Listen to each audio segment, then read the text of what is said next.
Dubai کے شیخ سمندر میں 5 کلومیٹر تک پھیلا ایک ایسا آئی لینڈ بنوا رہے تھے جس کے ہر ولا کے باہر پرائیویٹ بیچ موجود ہوگا۔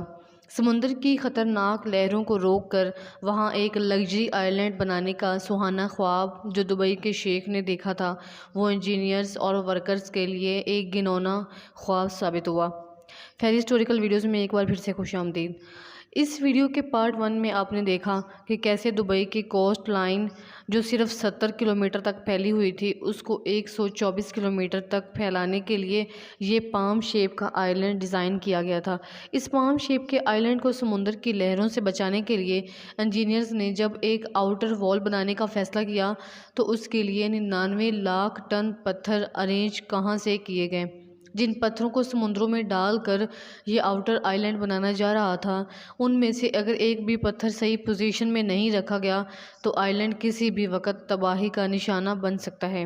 یہ چیک کرنے کے لیے ڈائیورز 23 میٹر پانی کے نیچے جاتے تھے اور ہر ایک پتھر کی پوزیشن چیک کر کے باہر بیٹھی ٹیم کو اوکے کا سگنل بھیجتے تھے۔ Challenge number 5۔ پام جمیرہ کی کنسٹرکشن سٹارٹ ہوئے ابھی 6 مہینے ہی گزرے تھے کہ انجینئرنگ ٹیم نے 4 کلومیٹر لمبا بریک واٹر بنا دیا تھا لیکن 7 کلومیٹر ابھی بھی بنانا باقی تھا۔ دبئی کے کراؤن پرنس شیخ محمد بن رشید ال مکتوم نے انجینئرنگ ٹیم کو آئی لینڈ یہ بنانے کے لیے یہ ڈیڈ لائن دی تھی وہ صرف اور صرف 2.5 سال تھی، یعنی اب انجینئرز کے پاس بقایا صرف 21 مہینے بچے تھے جس میں یہ بریک واٹر بھی کمپلیٹ کرنا تھا اور ساتھ ساتھ اس کے اندر پام شیپ کا آئی لینڈ بھی۔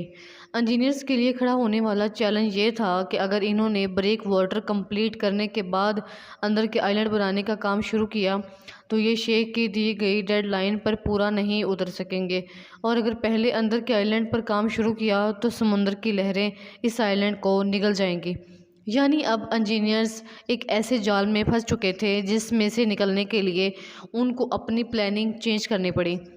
اس چیلنج سے نمٹنے کے لیے انجینئرز نے فیصلہ کیا کہ دونوں آئی لینڈ کی کنسٹرکشن ایک ہی ساتھ سٹارٹ کی جائے، یعنی جیسے جیسے بریک واٹر بنتا چلا جائے گا اس حصے کے اندر پام آئی لینڈ کو بھی ساتھ ساتھ ہی بنانا پڑے گا۔ ابھی یہ پلاننگ ہوئی ہی تھی کہ سردیوں کا موسم آ پہنچا اور ایک نئی مصیبت گلے پڑ گئی۔ ہر سال سردیوں کے موسم میں عریبین گرل تیز ہواؤں کے نشانے پر رہتا تھا جن کو شمال سٹارمز کہا جاتا ہے۔ ان تیز ہواؤں کی وجہ سے سمندر کافی بھیانک ہو جاتا ہے، اتنا بھیانک کہ اس میں ٹریول کرنا ہی بہت مشکل ہوتا ہے۔ آئی لینڈ کی کنسٹرکشن کے لیے سمندر کا پرسکون ہونا بہت ضروری تھا۔ اس طوفان کی وجہ سے 2 مہینوں تک کنسٹرکشن کا کام ہولڈ پہ تھا، لیکن ان 2 مہینوں کے دوران کنسٹرکشن ٹیم نے اپنا ٹائم ضائع نہیں کیا بلکہ ایک ایسے مسئلے کا سولوشن ڈھونڈنے لگے جو واقعی ہی ایک بہت ہی مشکل ٹاسک تھا۔ Challenge number 6۔ پام آئی لینڈ کو بنانے کے لیے 94 ملین کیوبک میٹر ریت چاہیے تھی۔ اگر وزن کے حساب سے بات کی جائے تو اس پام ٹری شیپ کے آئی لینڈ کو بنانے کے لیے حیرت انگیز طور پر 1.5 کروڑ ٹن وزنی ریت ریکوائرڈ تھی، جو کہ واقعی ہی ایک سر پھرا دینے والا ٹاسک تھا۔ چیلنج یہ نہیں تھا کہ اتنی ساری ریت آئی لینڈ سائٹ تک پہنچائی کیسے جائے گی، بلکہ چیلنج یہ تھا کہ اتنی ساری ریت لائی کہاں سے جائے گی۔ اگر آپ یہ سمجھ رہے ہیں کہ یہ ریت دبئی کے ریگستان سے اٹھائی جائے گی تو آپ کا اندازہ بالکل غلط ہے۔ دبئی کے ریگستان میں بے شک اتنی ریت ہے کہ اس کی کوئی لمٹ نہیں، لیکن یہ ریت بہت ہی باریک ہے جس کو اگر پانی میں ڈالا گیا تو وہ پانی میں مکس ہو جائے گی، یعنی انجینئرز کو ایک ایسی ریت چاہیے تھی جو پانی میں مکس بھی نہ ہو اور جس سے آئی لینڈ مضبوطی سے کھڑا بھی رہے۔ ریسرچ کے بعد معلوم پڑا کہ اس کام کو انجام دینے کے لیے جو ریت چاہیے تھی وہ سمندر کے باٹم سے ہی ملے گی۔ کنسٹرکشن سائٹ سے 10 کلومیٹر دور سمندر میں ایک ایسا پوائنٹ تلاش کیا گیا جہاں باٹم پر اتنی زیادہ ریت جو اس آئی لینڈ کو بنانے میں پوری اتر سکتی تھی۔ سمندر کے باٹم سے ریت نکالنے کے لیے ڈریجر کا استعمال کیا گیا جو ریت کو سب کر کے اپنے ٹینک میں بھر لیتا تھا۔ صرف 1 گھنٹے میں یہ ٹیچر 8000 ٹن وزنی ریت اپنے ٹینک میں بھر لیتا تھا اور پھر کنسٹرکشن سائٹ پر آ کر یہ ریت اسپرے کر دی جاتی تھی۔ اس پورے پروسیس کو رین بوئنگ کہا جاتا ہے۔ ریت کو نکالنے سے لے کر کنسٹرکشن سائٹ تک لے جانے میں ایک ڈریجر کو 4 گھنٹے لگتے تھے۔ اور ایک وقت میں 8,000 ٹن ریت ٹرانسپورٹ کی جاتی تھی۔ یعنی اگر یہ ٹریجر صرف ڈے ٹائمنگز میں 12 گھنٹے کام کرے گا تو پورے 1.5 کروڑ ٹن ریت لانے میں 2 سال لگ جائیں گے، لیکن انجینئرز کے پاس اتنا ٹائم کہاں تھا۔ اس لیے یہ فیصلہ کیا گیا کہ ایک وقت میں کئی ٹریجرز یہ کام انجام دیں گے تاکہ کم سے کم ٹائم میں شیخ کی دی گئی ڈیڈ لائن پر پورا اترا جا سکے۔ Challenge number 7، palm tree shape کے آئلینڈ کو رنگ بوئنگ کے ذریعے بنانا اتنا آسان بھی نہیں تھا۔ اس پورے پروجیکٹ میں صرف ایک لائن سیدھی تھی، باقی ساری لائن کرز شیپ میں تھی، اور خاص طور پر ٹری کا یہ کمپلیکیٹڈ شیپ انجینئرز کے لیے کافی زیادہ مشکلات کا باعث بن رہا تھا۔ ڈریجر سمندر میں ریت سپرے تو کر رہا تھا اور آہستہ آہستہ آئلینڈ کا کچھ حصہ سمندر کے اوپر بھی آ چکا تھا، لیکن اب جاننا یہ تھا کہ جو شیپ یہ لوگ بنانا چاہ رہے تھے وہ واقعی بن بھی رہی ہے کہ نہیں۔ اگر یہ غلط پوزیشن پہ ریت سپرے کی گئی تو نہ صرف آئلینڈ کا شیپ برباد ہوگا بلکہ پیسہ اور ٹائم دونوں برباد ہو سکتے ہیں۔ اسی وجہ سے یہ فیصلہ کیا گیا کہ 650 کلومیٹر اوپر آسمان میں ارتھ کے گرد گھومنے والی سیٹلائٹ کے مدد لی جائے۔ جی ہاں، ارتھ کے گرد گھومنے والی سیٹلائٹ کے ذریعے پام جمیرہ سائٹ کی فوٹوز لی گئی، جس سے یہ ثابت ہوا کہ ابھی تک آئلینڈ کا جتنا بھی کام ہوا ہے اس کی شیپ پلان کے مطابق ہی ہے۔ شیخ کو یہ جان کر خوشی تو ہوئی، لیکن جیسے جیسے ٹریجر سینڈ سپرے کرتا جا رہا تھا اس کی مشکلات میں اتنا ہی زیادہ اضافہ بھی ہوتا جا رہا تھا۔ نہ ہی سمندر میں ٹری شیپ کی کوئی آؤٹ لائن تھی اور نہ ہی ایسی کوئی آؤٹ لائن یہاں بنائی جا سکتی تھی۔ ڈریجر کا اندازے سے سمندر میں ریت سپرے کر کے پام ٹری شیپ کو مینٹین رکھنا کافی زیادہ مشکل ہو رہا تھا۔ اب انجینئرز کو کچھ ایسا کرنا تھا جس سے ٹریجر کو پن پوائنٹ ایکوریسی پتہ چل سکے اور وہ پھر وہیں تک ریت کو سپرے کر سکے۔ اس کام کو انجام دینے کے لیے GPS ٹیکنالوجی کا استعمال کیا گیا۔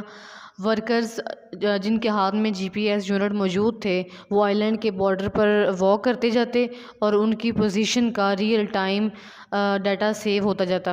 GPS کوارڈینیٹس کا ڈیٹا ٹریجر کو بھیجا جاتا تھا اور ٹریجر صرف اسی پوائنٹ پر ریت سپرے کرتا تھا جہاں مینولی انسان واک کر کے گیا تھا۔ یہ سولوشن پوری طرح کام کر رہا تھا اور اب ٹریجر پن پوائنٹ ایکوریسی سے آئلینڈ کے بارڈر پر فلنگ کر رہا تھا۔